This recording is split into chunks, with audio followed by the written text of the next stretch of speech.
उसके बाद जयशंकर प्रसाद जी का जो बीती विभावरी जागरी और चिर तृषित कंठ से तृप्ति विदुर जो है, ये जो कविता है यहाँ पर आप लोगों के लिए है, आपके पाठ्यक्रम में है। इसके बाद 20वां जो है यहाँ पर रूपासन जी का बोनसाया और गलतियां। देख सकते हैं यहाँ पर आप अनुवाद। देखिए अनुवाद में मैंने आपको बताया था कि 35 अंक के लिए प्रश्न पूछेंगे।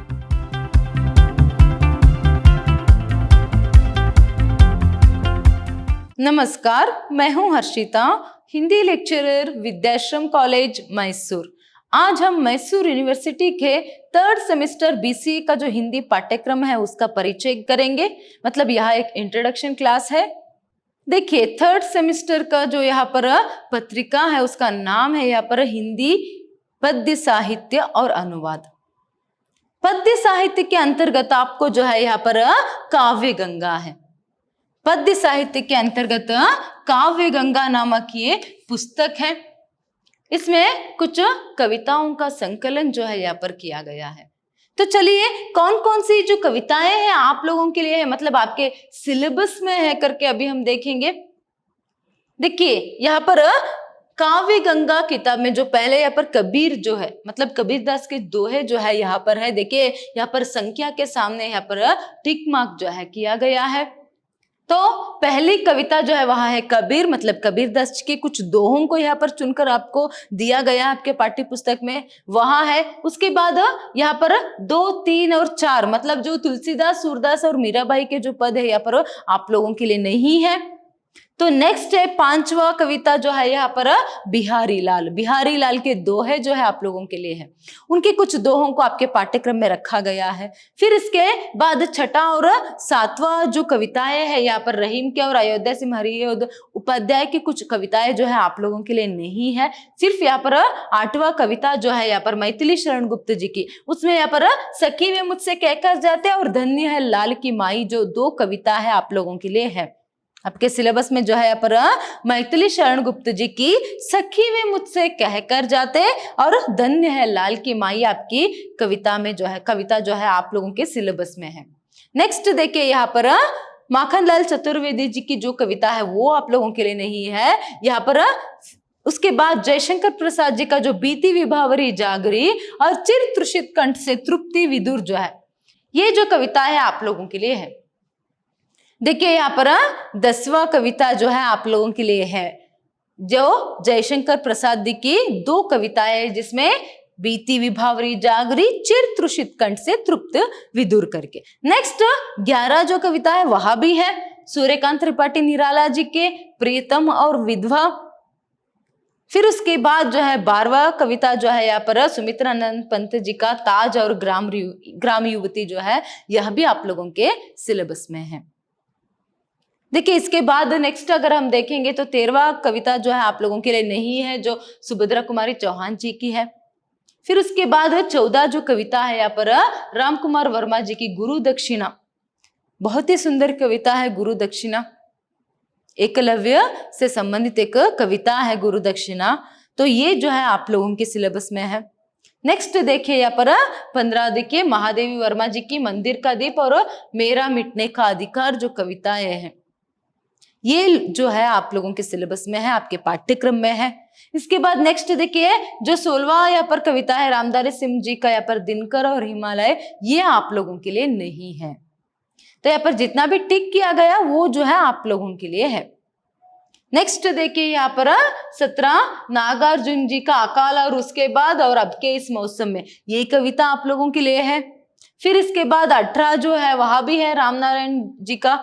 देखिए यहाँ पर ओम भ्रष्टाचाराय नमः, रामन नायर का जो है ओम भ्रष्टाचाराय नमः, यह भी आप लोगों के सिलेबस में है। फिर इसके बाद कुवेम्पु जी का वो बाइयो आइए त्वरित आइए, ये जो कविता है यहाँ पर आप लोगों के लिए है, आपके पाठ्यक्रम में है। इसके बाद 20वां जो है यहाँ पर रूपासन जी का बोनसाया और गलतियां, यह भी जो है आप लोगों की सिलेबस में है।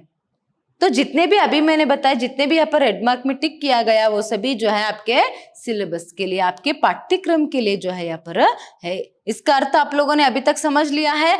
काव्य गंगा कविता जो है, काव्य गंगा जो एक कविताओं का किताब है, उसमें जितनी भी कविताएं वो सभी को आपको नहीं पढ़ना है, उनमें से कुछ चयन जो है यहाँ पर आपको करके दिया गया है, सिर्फ उसी को पढ़ना है, वही आपकी पाठ्यक्रम मतलब सिलेबस में है। उसी से संबंधित प्रश्न जो है यहाँ पर 45 अंक के लिए आपको पूछा जाएगा। तो जो आपके सिलेबस में है उन कविताओं से संबंधित प्रश्न यहाँ पर 45 अंक के लिए पूछा जाएगा, जो पद्य साहित्य से है। देखिए, इसे छोड़कर मैंने आपको बताया था कि अनुवाद भी है। अनुवाद भी जो है आप लोगों को यहाँ पर अनुवाद से भी 35 अंक के लिए प्रश्न पूछा जाएगा। तो उसमें कौन कौन से विषय जो है आप लोगों के लिए है, अनुवाद में कौन कौन सा जो विषय है अनुवाद से संबंधित, जो आपके पाठ्यक्रम में आपके सिलेबस में है, जिनसे संबंधित प्रश्न जो है आपको पूछा जाएगा। देखिए, पहला तो यहाँ पर अनुवाद की जो अर्थ परिभाषा है, फिर उसके बाद अनुवाद कला है या विज्ञान। अर्थ परिभाषा के अंतर्गत अनुवाद क्या है ये जो है आप लोग समझेंगे। फिर उसके बाद अनुवाद कला है या फिर विज्ञान है, इसके बारे में जानकारी प्राप्त करेंगे। फिर उसके बाद देखिए अनुवाद के जो प्रकार है, अनुवाद के कितने प्रकार है और अनुवाद का महत्व क्या है, उनका प्रयोग क्या है, ये सभी जो है आप यहाँ पर जानने वाले हो। फिर उसके बाद शब्दानुवाद, भावानुवाद, वैज्ञानिक अनुवाद, तकनीकी अनुवाद, वाणिज्य अनुवाद, प्रशासनिक अनुवाद और कानूनी अनुवाद, पारिभाषिक शब्दावली, ये सभी जो है अनुवाद से संबंधित पाठ्यक्रम में जो है आप लोगों को पढ़ना है। तो अनुवाद से संबंधित पाठ्यक्रम में जो है उसके सिलेबस में जो है इनसे संबंधित इन विषयों से जो है 35 अंक के लिए मतलब 35 मार्क्स के लिए जो है प्रश्न आपको पूछे जाएंगे। तो यहाँ पर पारिभाषिक शब्दावली भी आप लोगों के लिए है। तो ये रहा आपके पाठ्यक्रम से संबंधित परिचय, एक छोटा सा इंट्रोडक्शन जो है आपके सिलेबस में क्या है करके। तो अभी देखिए यहाँ पर इनसे कैसे आपको प्रश्न पूछेंगे, कितने अंक के लिए प्रश्न पूछेंगे, काव्य गंगा से मतलब जो पद्य साहित्य है उससे जो है 45 मतलब 45 मार्क्स के लिए प्रश्न पूछेंगे। फिर उसके बाद अनुवाद से 35 मतलब 35 मार्क्स के लिए आपको प्रश्न पूछा जाएगा। मतलब कुल 80 अंक के लिए आपकी जो प्रश्न पत्रिका है वहां रहेगी।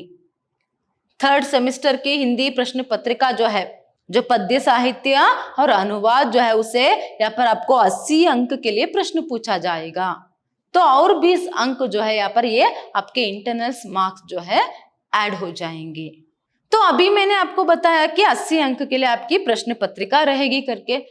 तो चलिए आपकी प्रश्न पत्रिका का जो प्रारूप है, फिर किस तरह आपकी प्रश्न पत्रिका रहेगी उसके बारे में भी जानकारी प्राप्त कर लेंगे।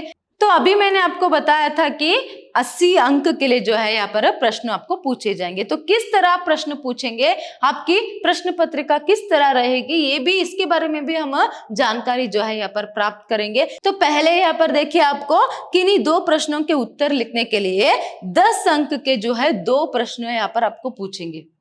10 अंक के 2 प्रश्न यहाँ पर आपको पूछेंगे। यहाँ पर देखिए प्रीतम से संबंधित प्रश्न पूछा गया है, प्रीतम कविता का सारांश लिखकर उसकी विशेषताओं पर प्रकाश डालिए करके। फिर ऐसे ही जो है यहाँ पर कुछ प्रश्न जो है ताजमहल से पूछा गया है और धन्य है लाल की माई से पूछा गया है। तो ऐसे 3 प्रश्न आपको पूछेंगे, उसमें से 2 प्रश्नों का उत्तर आपको लिखना पड़ेगा, तब जाकर यहाँ पर 20 अंक जो है आप प्राप्त कर पाएंगे। तो 10-10 अंक के 2 उत्तर जो है यहाँ पर आपको लिखना है। अच्छे से लिखा तो 20 अंक यहाँ पर आप प्राप्त कर पाएंगे। नेक्स्ट देखिए यहाँ पर किन्हीं 2 पर टिप्पणियां लिखिए। यहाँ पर देखिए बीती विभावरी जागरी कविता का संदेश पर यहाँ पर टिप्पणी लिखने के लिए पूछा गया है। अब के इस मौसम में कविता का जो प्राकृतिक चित्रण है उसके बारे में प्रश्न पूछा है। फिर गलतियां कविता का जो शीर्षक की सार्थकता है उसको मतलब इन विषयों पर आपको टिप्पणी लिखनी है। देखिए 5-5 अंक के लिए, तो यहाँ पर किन्हीं 2 पर टिप्पणी लिखनी है तो 10 अंक, अभी 20 अंक हो गया।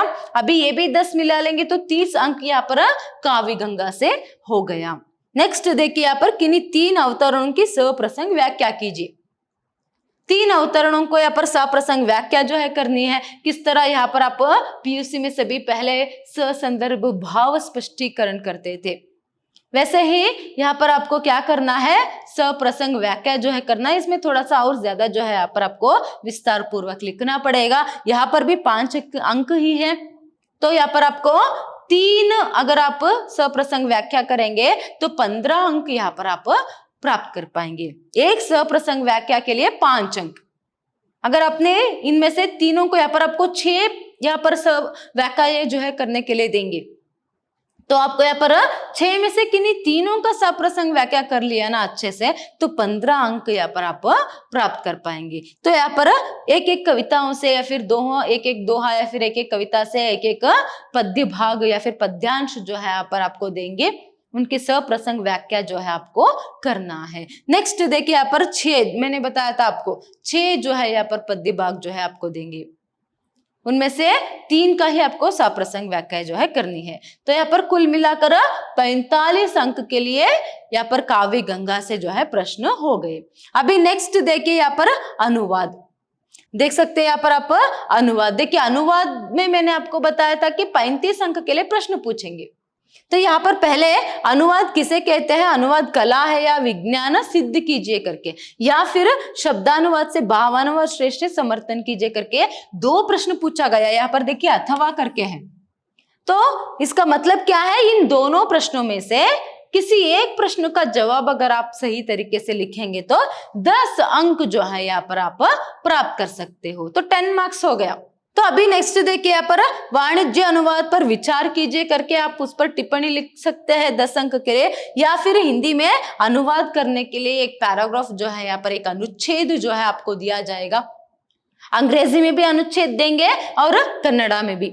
किस तरह आपको पीयूसी में एक एक वाक्य दे देते हैं ना, याद होगा तो आपको यहाँ पर पीयूसी में 5 अंक के लिए एक एक वाक्य के लिए एक एक अंक अनुवाद कीजिए करके, हिंदी में अनुवाद कीजिए करके देते थे, तो 5 अंक। तो यहाँ पर 5 अंक के लिए सेंटेंस नहीं देंगे, पूरा एक अनुच्छेद पैराग्राफ ही आपको देंगे कि यहाँ पर आपको क्या करना है, उसको हिंदी में, कन्नड़ा में या फिर अंग्रेजी में पढ़ना है और हिंदी में उसका अनुवाद करना है। सही तरीके से किया तो 10 अंक, 5 अंक नहीं, बल्कि अगर इस अनुच्छेद का यहाँ पर आपने सही अनुवाद जो है हिंदी में किया तो 10 अंक यहाँ पर आप प्राप्त कर सकते हो। देखिए यहाँ पर भी अथवा है, चाहे तो आप इस प्रश्न की मतलब 5वां जो प्रश्न है उसका उत्तर आप लिख सकते हो, नहीं तो यहाँ पर अनुवाद जो है बहुत ही आसानी से आराम से यहाँ पर कर पाएंगे, तो 10 अंक बहुत ही आसानी से आप ले सकते हो। देखिए नेक्स्ट देखिए यहाँ पर एक शब्द या वाक्य में उत्तर लिखिए करके, 15 अंक के लिए एक एक प्रश्न, एक एक अंक के एक एक प्रश्न।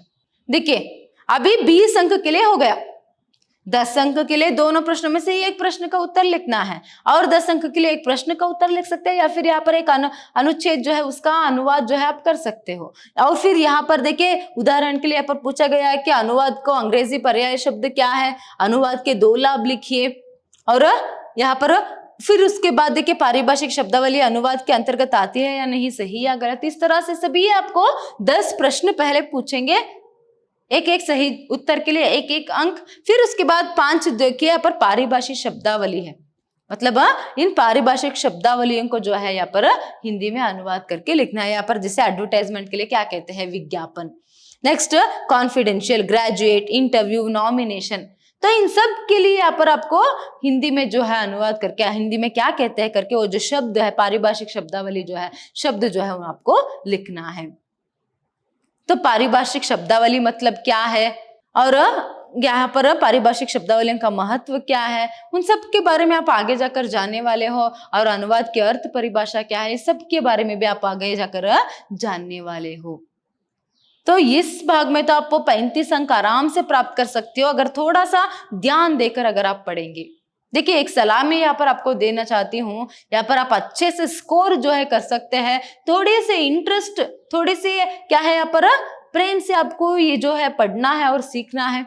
और स्पेशली अनुवाद में तो हर एक छोटी मोटी बात जो है पर आप लोगों के लिए मायने रखती है, क्योंकि देखिए ये जो 15 अंक के जो प्रश्न है ये कहीं से भी आपको उठाकर प्रश्न पूछ सकते हैं, इसीलिए हर एक वाक्य, हर एक उत्तर जो है, हर एक यहाँ पर सार जो है आप लोगों के लिए बहुत ही जरूरी रहता है। थोड़ा सा इंटरेस्ट और थोड़ा सा यहाँ पर मेहनत करेंगे तो अच्छे से स्कोर यहाँ पर आप 3rd सेमेस्टर में हिंदी भाषा में कर सकते हो। धन्यवाद।